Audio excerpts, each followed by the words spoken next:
Hey guys, this is Coach Bill with Bill Mabry Coaching Online Training. How you guys doing today? This pre-Thanksgiving day. Hope you guys are going to enjoy tomorrow with your family members, and also hope you're going to enjoy all the comfort foods you're going to eat. Now, those of us that are in fat adaptation and ketone adapted, we don't have to stress about foods that we are going to eat tomorrow. We're going to eat and we're going to enjoy. And a little hint, and on Friday, Emily and I, we will probably fast for at least 24 hours to just burn off what we ate so we don't have to worry about it. But guys, today I want to get on real quick on a topic that keeps coming up over and over again, that intermittent fasting causes muscle loss, or intermittent fasting causes you to go into a starvation mode. And some of you that are afraid to do it because somebody misinformed you on the benefits of fasting when it comes to weight loss or reversing type 2 diabetes. Guys, you don't have to worry about it. Your body will not let you starve. Now, yes, you do have to go through certain steps in order to become fat adapted. That's the key. And that's where a good high fat dietary, or high fat, good high dietary fat, low carb meal plan comes in.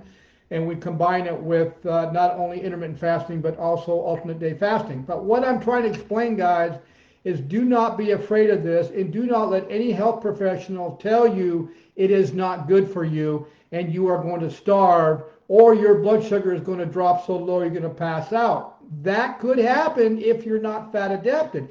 That's why I'm saying there are steps you have to take. So you have to teach your body to actually dip into your own stored food or body fat. And it takes about 2 weeks to do it. And you got to know how to do that. Once you become fat adapted, then your body has this natural mechanism that will keep you from having your blood sugar drop too low, or keep you from starving, and keep those hormones that are known to cause cravings under control. And how do I know that? Is because we monitor our blood glucose levels, and we also every once in a while monitor our ketone levels. But today I'm actually going to do a live blood test. I've been fasting now for almost 45 hours. I've actually worked out already this morning at about 41 hours in my fasting. My last meal was at 6 o'clock on Monday, and all I had was black coffee, water, my apple cider vinegar, and my sea salt in my water. I'm keeping very hydrated through these 45 hours. And that's the key. The key to doing these longer fastings is to actually keep yourself hydrated and replace the electrolytes at the same time.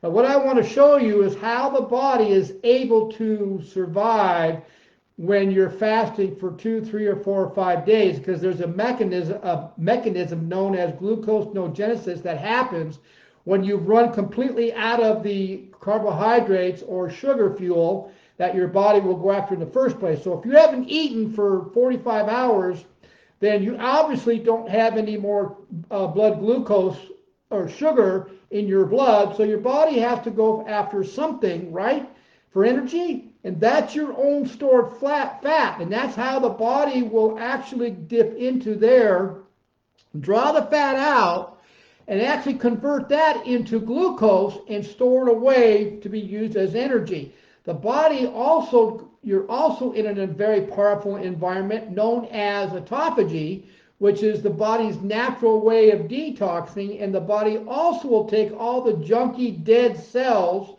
and all the junky dead proteins floating around and convert that into glucose. So you're doing a double whammy here as far as when it comes to becoming more healthier. Also, we are in a very high, we're deep into autophagy, which means we're actually producing more growth hormones than most of you are doing because we are fasting so long.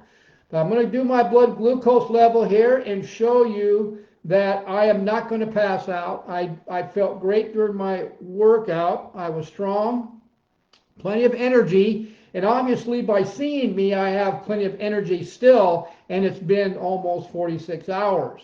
And so let's go ahead and do it, and let's just show you how the body is able to naturally keep my glucose. Because see, the brain needs glucose. That's what the brain needs.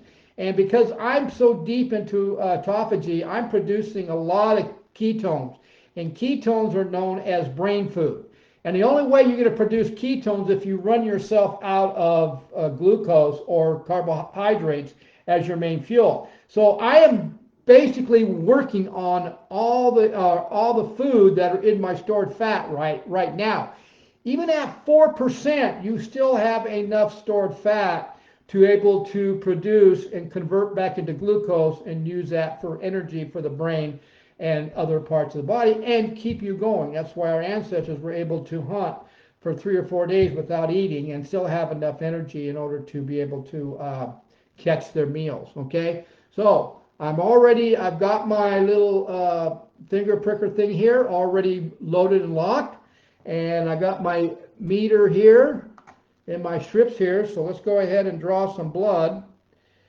See if I can get some blood out of here. Okay, so I'm drawing blood right now. There we go. So I'm getting my meter ready. Okay, it's hooked up. So you can see what I'm going to do here. I'm going to get a little bit more blood going.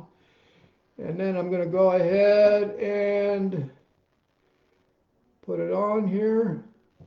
All right, there it goes. So let's see what my reading is going to be.